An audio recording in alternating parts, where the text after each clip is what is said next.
歸，例如沙士呢啲世界上大環境嘅轉變，就算而家即係關稅戰又好咩都好，你嗰個股市咁樣日日咁樣，你點跟啫？你可以點樣自處嘅？你身為一個小市民，所以其實呢啲大環境影響到你，先係影響緊你嘅人生。我1980年出世，同我1960年出世，就算我個人個性格一樣啊，我條路都一定會唔同。你1960年出世嘅時候，你已經話係而家幾層樓揸手啊，即係如果你嗰條命係咁，你1980年出世，可能而家仲好努力咁樣供緊樓。你2000年出世嘅時候，我而家躺平攞公屋，即係你覺得冇，你點解會有咁嘅？即係因為個時代嘅轉變，個大環境嘅轉變而影響到你。而其實我就係想講，就係因為有咁多大環境嘅轉變，你小人，你作為一個普通嘅市民，作為一個普通人，你點樣去面對？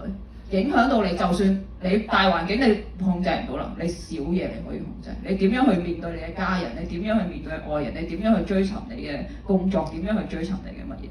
無論大環境點轉變，我就係我就係點樣去面對呢啲嘢。所以其實係有意思嘅揀呢啲嘢。咁當然其實即係我揀咗，其實我都好彩，即係島上唔係有好多意見嘅。即係我揀呢啲年份，即係我諗佢俾我更多感受啦。佢經歷過黃金時期乜，咁所以我覺得呢個係升咗嘅呢個位。因為其實我自己寫咗10個 chapter， 其實仲有幾個 chapter 係冇拍出嚟嘅。